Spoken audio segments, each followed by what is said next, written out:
Hi, this is Sam Thompson from the Crystal Lake Park District in Crystal Lake, Illinois. And today we're doing a mini pod on e-learning slash camp models going for this winter and fall. Um, Endless Summer Camp is the name of mine, and we're going to go into how we got into this. Schools are doing e-learning, parents need to work, campers need to socialize. So can camps provide the solution? We're going to investigate a couple different models and maybe the questions that you need to ask. So I have with me today my friend Sabrina. Sabrina, go ahead and tell us a little bit about yourself. Hi, yes. Well, I'm so thrilled and excited to be here. Thank you so much for asking me to do this. My name is Sabrina Hinkins, and I'm here at the Gurnee Park District in Gurnee, Illinois. And I have been here almost 15 years. January will be 15 years. And I oversee all the summer camp programs and the before and after school programs. So this summer and school year have been quite a challenge and change. We're really excited and we're up for the challenge and excited to talk about what we're doing here in Gurnee. Wonderful. So how did you determine that your community needed an e-learning camp type model? Sure. So the schools actually reached out to us. We have a really good working relationship with the school districts here, and they had actually reached out to us and asked us what we are able to offer, and we worked with them for our programs. And you've got several districts that you have to juggle, correct? We do. We have two elementary districts in Gurnee, and then we also have a high school, which is a separate school district as well. Okay, wonderful. I have heard of people doing surveys of their camp parents to see if that was maybe an option. Um, and then as for us, we have a partnership also with the school district since 1984. So when they started looking at models of in-person or e-learning and hours and such, they came to us and said, you know, what can you provide for the working parent? And is this even feasible? And they were willing to give us locations, which brings us to some of our other questions about staffing and facilities and that kind of thing. So for me, I have one park building and two school facilities that I'm operating. My park building is in a beautiful outdoor setting, so it's great for the part of the day that we're getting to do camp, but we had to do a few things to tweak it to make it appropriate for e-learning. What facilities are you in, Sabrina? So we have two community centers. The one school district is actually offering their own in-person learning at the school until 3 o'clock. So there, instead of being in their school space, and we thought with cleaning and storage and all of that, this school happens to be literally right across the parking lot from one of our community centers. So that program, we just go and pick up the children and walk them across the parking lot and into our facility, and we hold our camps at this facility. So we do have a good amount of indoor and outdoor spaces. The other school district that we are doing all day remote learning at the Park District, it is in our facility as well. And it is in a different community center, which we hold camp in. And so we have a big room. We also are doing our preschool out of this building as well. So it is closed to the public and only offered for our programs right now. And we do have a good amount of indoor and outdoor space. This location also has a gymnasium in it, which has been really helpful, especially last week with all the rain that we got. Right. So it's been a real nice blessing, but we do have to share the playground and alternate times when we're on there, when our preschoolers aren't on there. So it has been an adjustment to make sure that we just can't get it whenever we want it. It's a schedule that we have to work on. Right. And you ran camp this summer as well. So you already had in place some of the all of your cleaning and your protocols and bringing parents or kids from the car, or parents coming in, commingling in your community center. I know that's a difficult one when there's several things happening in one space. We Has did. that been really difficult? No, it's just been a different adjustment. And so not all the kids from our summer program are here with us during our all day remote learning. So, but the ones who are completely understanding of the situation, and it's an adjustment for everyone, but they know we're doing everything that we possibly can to keep the kids safe.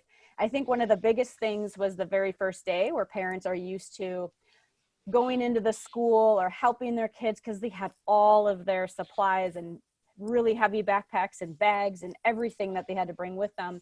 They didn't have a back to school night or anything that they can drop off their school supplies. So the first day, some of the parents were more worried about, why can't I help my kid? But once we said, no, we've got it, and we had enough staff out there to help the kids, they were completely fine with it. Right.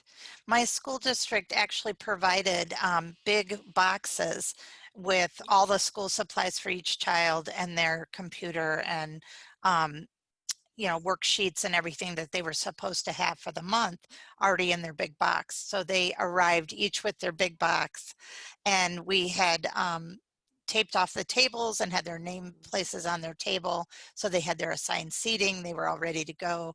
And then they keep their boxes at our site and only take their computer back and forth to do homework with mom or to have mom check what they've been doing.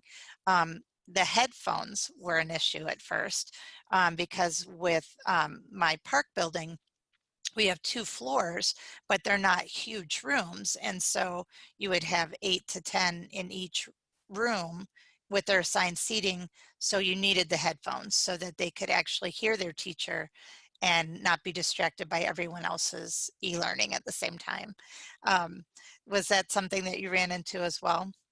Yeah, and right now some of the kids have all variety sets of headphones. Some have earbuds like me, some have the full headset with the microphone like you. So it's a mixture, and sometimes I don't know if you found this out, but we also because we can't always hear what the teacher is saying, and we want to make sure the kids are staying on track. We bought little adapters that we can plug in, and then it's a splitter that the kid can plug in and we can plug in too, just to make sure the kid's staying on track. And when we plug in, the kids are like, the volume is so loud, it's like up to max, and we're like, holy cow. But so sometimes they take the headphones off and like, I just can't wear them anymore.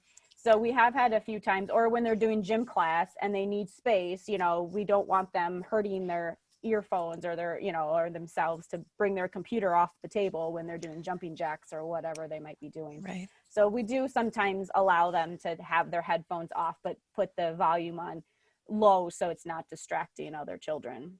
That's great. I know for us, one of the caveats of the program was that they had to be self-guided learners because we could not be tutors or instructors. We're not educational, we're recreational.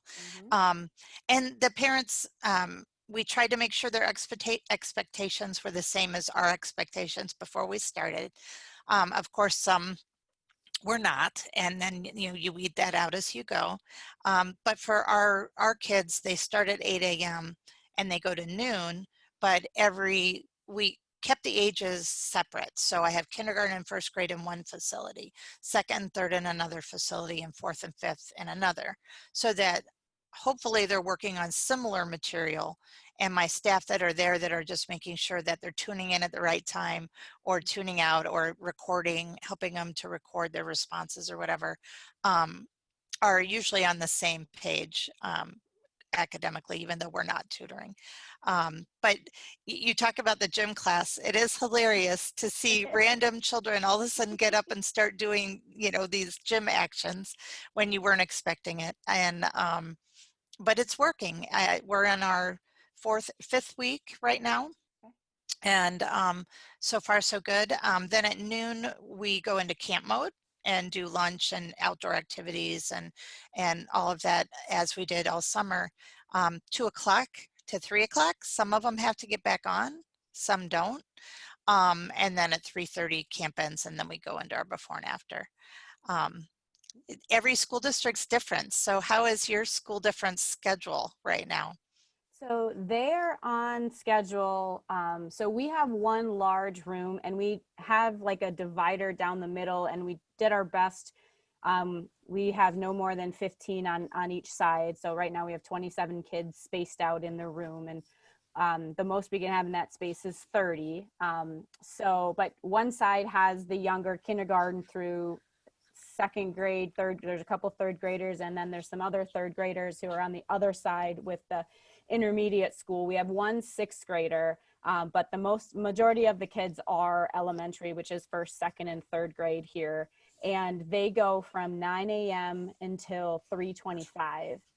So we have all day. The kindergartners do half day, so they go from 9 to 11:30.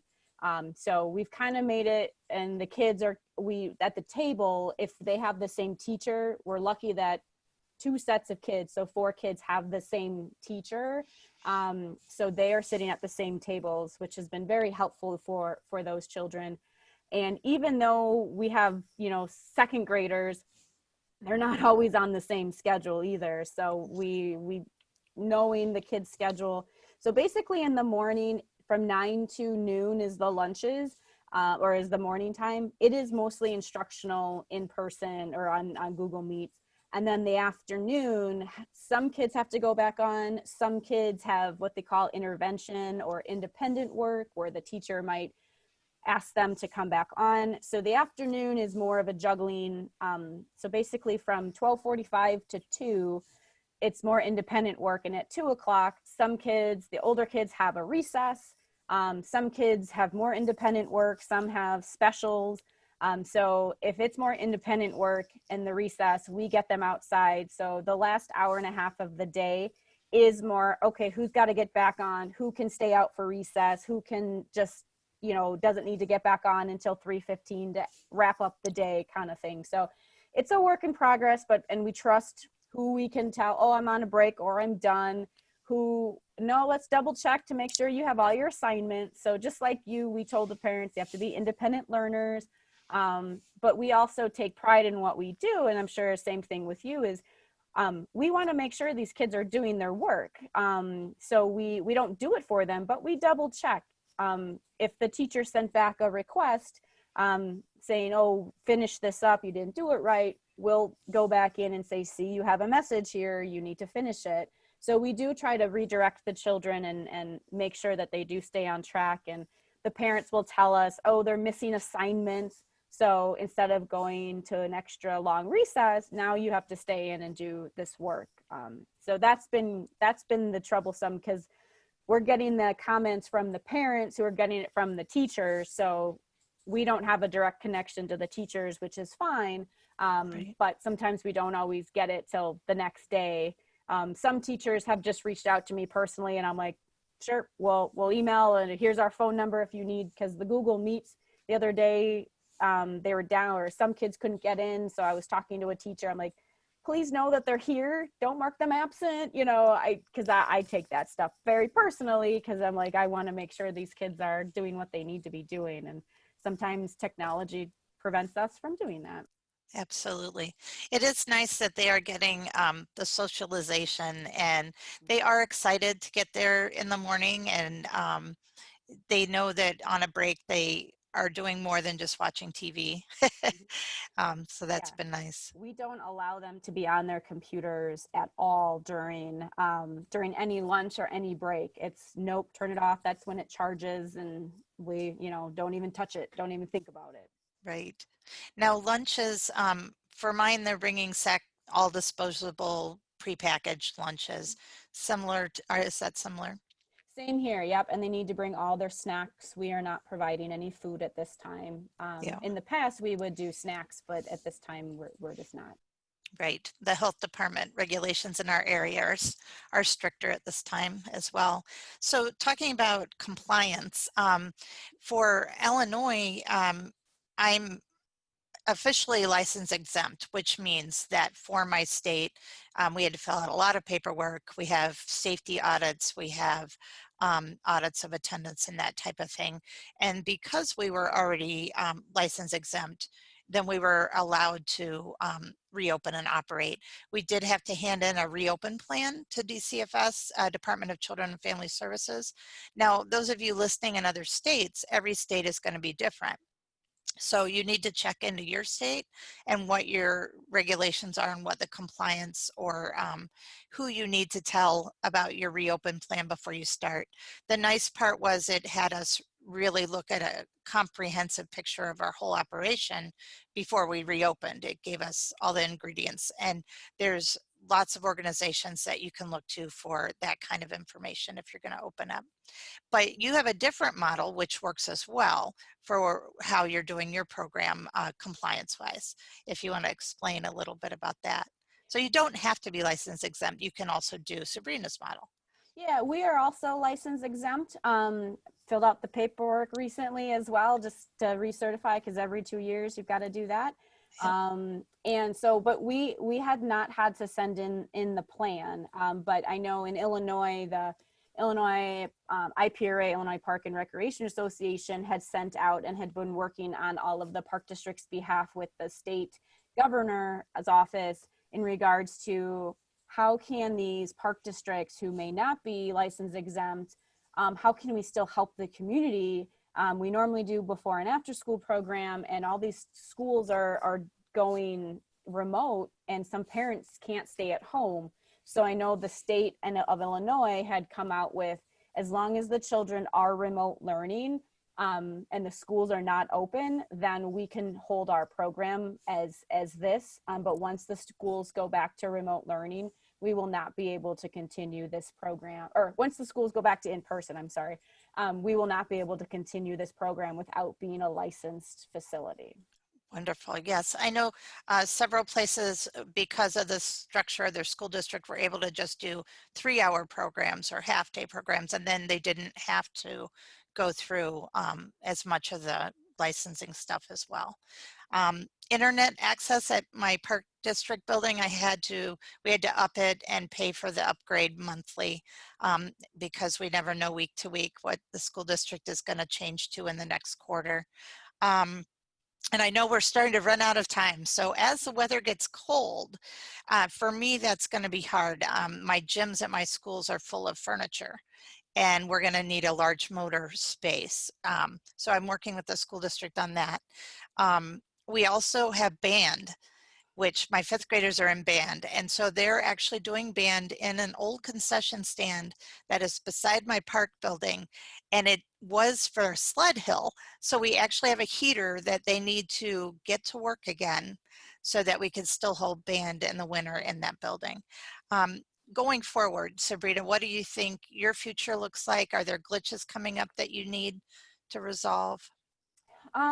Right now it's just more of learning their kids' schedule. We're very fortunate that we do have indoor and outdoor space. So I just hope that the weather holds up, and when it gets too cold, that the kids are hopefully back in school, or some sort of in-person learning. But I see a lot of, when I look at the Zoom calls, I just feel for the children. It's a lot of them are focused, but I know there's a lot that do need that extra support, even families that I hear from that are at home. So I think just finding ways to support these families in our community is our biggest challenge moving forward, is what else can we do to help them? Absolutely. And we don't know what the future holds. We're just adapting with the community and the situation. And if you're planning on looking into starting a program like this, you're welcome to call us. We're both welcome to tell you the questions that we asked and the procedures we went through. But there's a lot of different models out there, and it's all very specific to where you live and what you're doing. So thank you, Sabrina, for coming on. That was great to talk to you. Thank you for having me. Good luck with the rest of the school year.